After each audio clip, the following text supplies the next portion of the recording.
Boy Who Reversed Himself by William Sleator, 7. It wasn't just the furniture that was in the wrong place. The window in the closet and the door had also been switched around.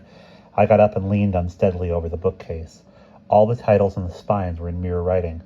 I looked through a couple of books. The insides were in mirror writing, too. I scrambled through the school notebooks on my desk. My own handwriting went from right to left, slanted the wrong way, every letter written backwards. I groaned and threw myself down and turned to look out the window beside the bed, hoping that a view of the real world would stabilize me. A mistake. The house had jumped to the other side of the street. The parked cars were facing the wrong direction. The afternoon sun was setting in the east. I curled up and closed my eyes. There was only one explanation. I must have flipped over in force space. Now I was reversed. Omar hadn't told me it was like this. That to a reversed person the whole world seemed to be turned around, but it made sense. My right eye was now seeing what my left eye usually saw and vice versa. It was perfectly logical. I lay there taking slow, deep breaths, which I'd heard was supposed to calm you down. I looked around the room again, trying to adjust. Why did I have to be so upset? Omar could handle being reversed. So should I be able to? Anyway, I wasn't permanently stuck this way. Omar could always take me out into force space again and turn me around. I thought about our little trip. Force space had not been at all what I had expected. I had imagined it would be more like the analogies Omar had used to explain it. A feeling of power rising off the flat page to a superior vantage point from which you could see everything inside and out, and were able to move anywhere. Instead, it had been a series of confusing partial views. I had seen inside things, but it hadn't been like looking through clear glass, as I had halfway expected. It wasn't that easy, and every time I moved my eyes, the view had changed completely. I hadn't felt powerful at all. I had felt completely lost and helpless. All I had accomplished by manipulating Omar into taking me along with him was to end up reversed in a mirror world, and that wasn't even the worst part of it.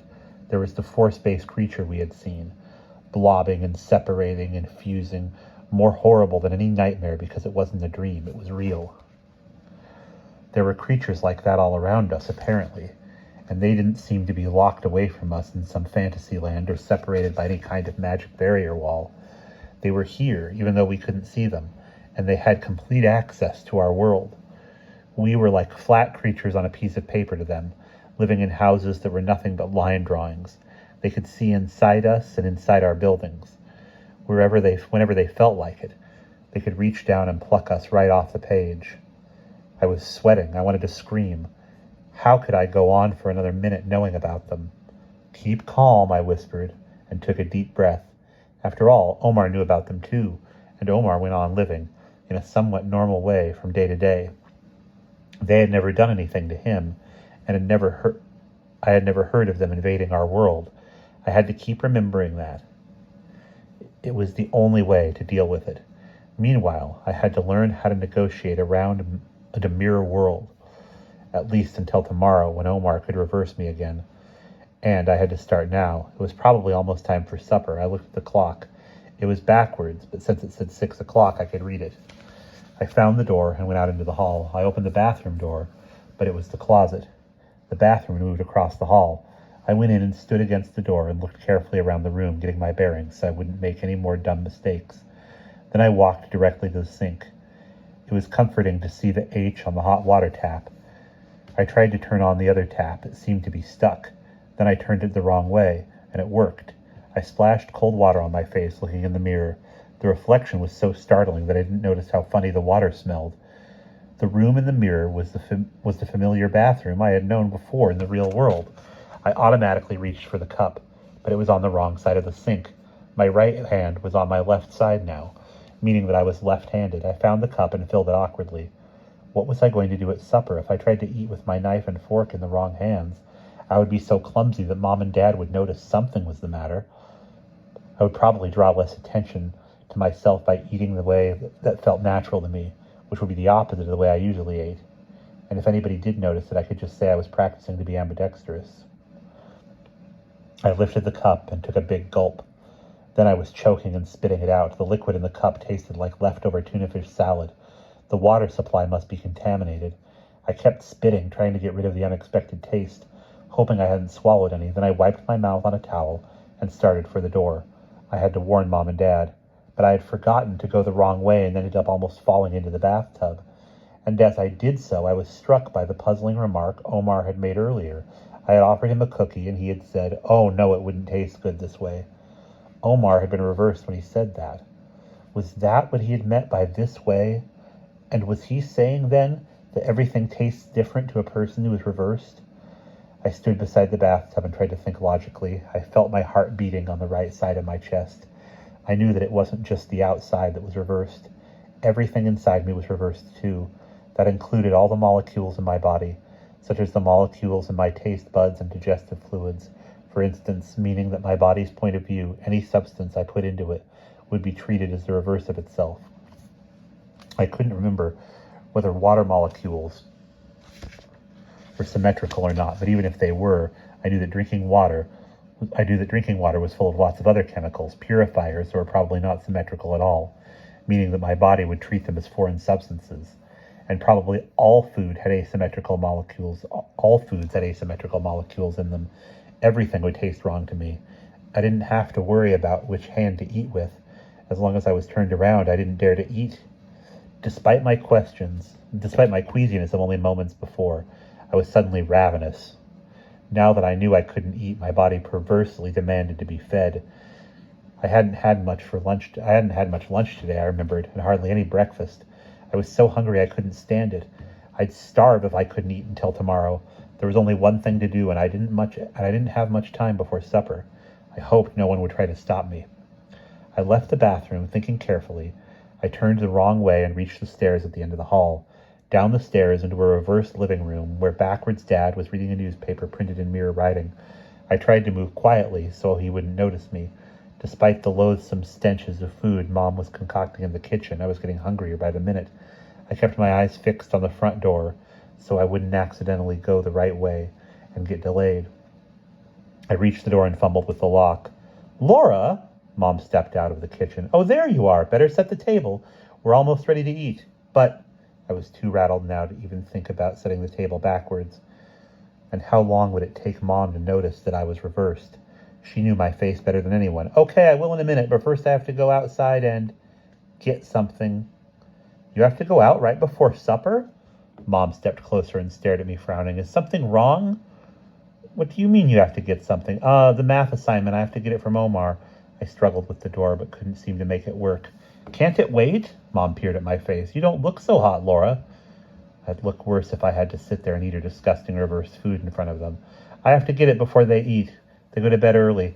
At last, I managed to get the door open. "I'll be back in 1 minute, I promise." Without waiting for an answer, I rushed outside, slamming the door, and ran across the lawn to Omar's. I rang the bell. Then I noticed it was the wrong house. Omar's was on the other side. I dashed back across the lawn, cursing myself for wasting time, and pressed Omar's bell. I waited, hopping with impatience. There was no response. What if Omar couldn't change me back now? How would I get through supper and the rest of the evening? I rang the bell again, then knocked. At the house on the other side of mine, the porch light went on, and Mr. Foster opened the door and looked around. I cringed against Omar's door. When it opened, I almost fell inside. "Laura!" Omar whispered, looking scared. "What are you doing here?" Music boomed out of the house. Quick, Omar, I'm reversed. You have to take me out there and flip me over right away." "Now? Oh, no, I can't, Laura." He backed away, shaking his head. "He'll see us. He'll know I took you." He pressed his lips together, still shaking his head. What was he talking about? "But my Mom and Dad will find out if you don't change me back," I said. "I won't be able to eat. They'll notice. I'm backwards for sure. Then it won't be a secret anymore." What could I tell them except the truth? "Your Mom and Dad? Tell them? No, you can't." I had never seen him so upset. His voice was getting out of control. Luckily, the loud music covered our conversation, oddly familiar, reminding me of something unpleasant. "Tra-la-la, tra-la-la, hunger is an urgent beast," sang a bass voice. I happened to notice that the brightly lit living room behind Omar was completely empty of furniture, but I was too frantic to think about that. "They'll notice, Omar. They'll find out. I don't know what to do. Please." He put his hands over his eyes. "Oh, why did I have to do that?" he moaned. "Why?" Then he flung his hands down and looked up at me. "All right. It's my own fault. We have to risk it. If we're quick enough and I do it right, maybe he won't catch us. He started past me for a moment, thinking, chewing his lip. Then he stepped forward, closed the door, and pulled me past the evergreen bushes that grew against the front of his house. He crouched down in the darkness where the bushes stopped, at the corner of the stucco wall, gripping my hand. "Out here, Omar?" I asked him, frightened now. "I thought you said it was safer from the inside." "Because it's dark here, and whatever happens, Laura, keep your eyes closed. You must not look. Promise?" "Sure, Omar, but here we go." We were facing away from the house. I closed my eyes. Omar hiccuped. The ground fell away. My head spun. Then I stabilized. Something reached inside my nose and pulled me around in an unexpected direction. Sudden orange light flared up behind my closed eyelids. The music was around me again. Involuntarily, my eyes blinked open. I only looked for a second, but that was enough. There was a thick, dark column on the left that narrowed at the top somehow so that I could see right over it. The wall of Omar's house. The largest space within was nothing but bright light. But there was a smaller room that was not empty. An aluminum sink full of soapy water hung upside down above me, tilted away at an odd angle so that it looked almost diamond-shaped. I saw a stove top with 4 oval burners, and the inside of the oven, because the oven light was on. The checkered oilcloth on the table was also bent into a diamond pattern, as there were 3 plastic placemats, which had cartoon-like maps of the United States on them. Only a cross-section of Mr. Campanelli's kitchen, seen from a weird point of view, except for the 4-foot-thick mound of flesh that quivered and pulsed beside a tabletop. It puffed up like a balloon, glistening with moisture. A big eye rolled across it. The thing split down the middle, big lips opened. "Tra-la-la, hip hooray, won't we have a happy time," rumbled the bass voice. I squeezed my eyes shut and pressed my lips together to keep from screaming. The world tilted. I fell and landed, and cautiously opened my eyes. I was standing with Omar beside the bushes, staring at the corner of his house. It had been a hallucination. I had imagined the thing in the kitchen because of hearing the same music I heard when we saw the four-space creature. That had to be it. No other explanation was possible. I shook my head and blinked. Could I ask Omar? He had told me not to look, and it had just been my imagination anyway. "Thanks, Omar," I said. "Gee, that feels better. I didn't like being reversed." "I have to go back now," Omar said. He hurried across the lawn and pulled up at the door. The music burst forth again. "What's that music?" I asked him. "Opera. Mr. Campanelli loves opera," he said, backing inside. "It's from Hansel and Gretel by Humperdinck. It's called The Father's Song." As I ran home, I wondered if I ever wanted to go into four-space again. I had only been there twice, and already it was causing me more trouble than I had bargained for. And that is the end of Chapter 7.